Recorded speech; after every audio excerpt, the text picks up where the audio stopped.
საქართველოს ხელნაწერთა ეროვნულ ცენტრში ჯემალ გამახარიას წიგნის პრეზენტაცია გაიმართა. პრეზენტაცია სასულიერო და საზოგადო მოღვაწის წმინდა მღვდელმთავარ ალექსანდრეს 200 წლისთავისადმი მიძღვნილ სამეცნიერო კონფერენციაზე შედგა. გორის მაზრის სოფელ დისევში, ხუდლის ოჯახში გაზრდილმა წმინდა ალექსანდრემ განსაკუთრებული ღვაწლი დასდო ეკლესია მონასტრების აღდგენა განახლების საქმეს. აღმშენებლობითი საქმე აფხაზეთიდანვე დაიწყო. სოხუმში 2 ეკლესია აღადგინა. სასულიერო მოღვაწის ღვაწლი და მოღვაწეობა სრულიად საქართველომ დააფასა და მას აფხაზეთის მეორე მოციქული უწოდა. უმაღლესი საბჭოს თავმჯდომარემ წიგნის ავტორმა ჯემალ გამახარიამ დამსწრე საზოგადოების წინაშე წარადგინა მოხსენება მისი წიგნისა და წმინდა მღვდელმთავარ ალექსანდრეს მოღვაწეობის შესახებ. დამომსვლელებმა ხაზი გაუსვეს წიგნის ეროვნულ და სახელმწიფო მნიშვნელობას. მადლობა გადაუხადეს ჯემალ გამახარიას ისტორიული ნამუშევრისთვის.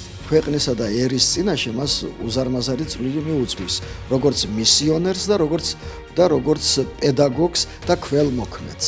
ეს მისი ქველმოქმედება, ეს კიდევ ცალკე თემა არის, რომელიც მეტნაკლებად შესწავლილია და ქართულმა საზოგადოებამ, ვინც ამით ინტერესდება, იცის ამის შესახებ. იყო ილია ჭავჭავაძის სულიერი მოძღვარი. აი, როგორც დიდ მოღვაწეს, ხლა ამ შემთხვევაში ჩვენ რა თქმა უნდა ეს ყველა თვალსაზრისით გვაინტერესებს მთელი მისი ცხოვრება, მოღვაწეობა, მაგრამ ჩვენთვის განსაკუთრებით მნიშვნელოვანი იყო აფხაზეთის პერიოდი, აი ეს 1851-1869 წლები. და სწორედ ეს წიგნი ამ პერიოდს ეძღვნება. ბატონი ჯემალ გამახარიას ეს ნაშრომი, ეს წიგნი ძალიან ბევრ პასუხს სცემს იმ საკითხებს, რომლებიც ეხება საქართველოს ამ რეგიონში ოდითგანვე გარეშე ძალების მოწადინებით იმ ღონისძიებების ჩატარებისადმი წინააღმდეგობის გაწევის